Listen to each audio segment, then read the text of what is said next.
So welcome back sa aking YouTube channel guys, Jervis TV Manila. So kakatapos lang nating suportahan itong si Yorme at nandito tayo guys, oh. Nandito pa tayo sa paligid kung saan ay katatapos nga lang. At typically nasa ilalim tayo ng puno. Magpapahinga muna tayo guys kasi talagang medyo nakakapagod din ha. First time ko itong gawin actually.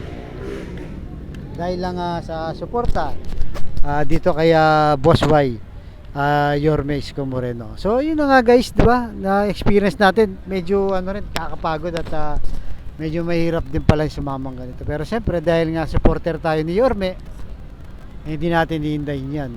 So nakipag-picture tayo sa mga kapartido niya kagaya ni Mocha, ni Labong Alvarez at nakita natin mga personal na ano, kaso hindi ka mapag-picture kasi sa dami nga ng tao.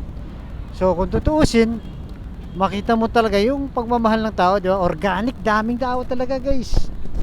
Sa actual iba, hindi kagaya nung kay Mayora, nakita natin, hindi naman ganun na parang pinagkakaguluhan siya, di ba? Nakita natin. Pero ngayon, talagang itong si Yorme, talagang hindi maganda mayaw yung tao guys. Makita mo talaga na mahal sa ng taga Maynila. Talagang may nanalo na guys. 'Di ba?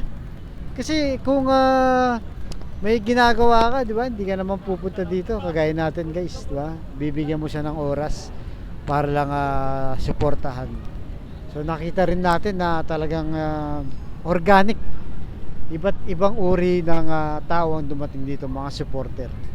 Piling pa lang yan guys, parang wala namang ganyan pinagkaguluhan sa kahit sa national guys, wala tayong nakitang ganyan na sinuportahan ng masa. Pero dito talagang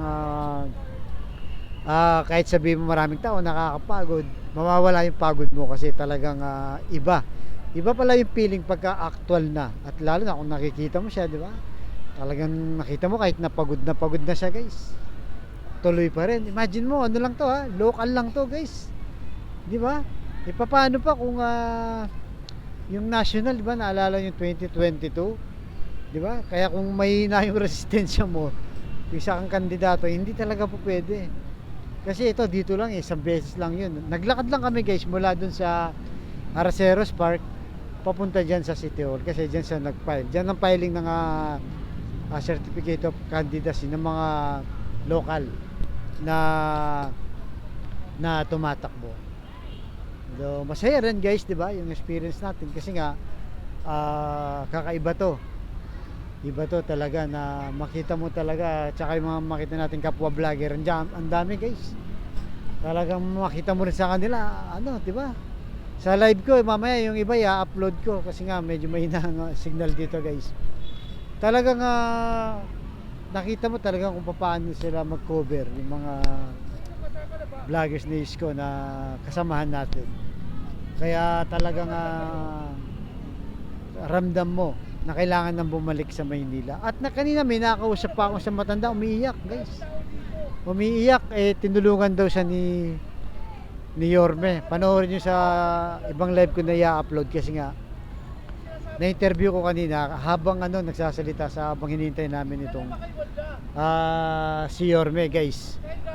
Kaya talagang tuloy-tuloy lang tayo guys na suportan itong si Yorme kasi talagang kailangan may panalo dahil ramdam ng tao si Yorme at si Yorme naman ramdam niya na talagang gustong-gusto ng bumalik. So marami pang eksena kanina, i-upload natin mamaya lahat yan guys. Abangan lang. So ayan guys, pahinga lang ako ng konti. Yan, oh. Yan. Mamaya uwi na tayo. Balik na tayo sa ating mumunting studio. So kayo guys, anong masasabi nyo dito sa pag-file ni Yorme, diba? Ng certificate of candidacy? Talagang may nanalo na guys. Panalo na. Ngayon pa lang. Talagang makita mo yung tao gaano kamahal itong si Yorme. So alright guys, uwi na tayo maya. Tama na ito, napagpahinga na tayo. At tuloy lang po ang ating suporta. Yun o, may damit na tayo guys. Yorme. So Manila, God first.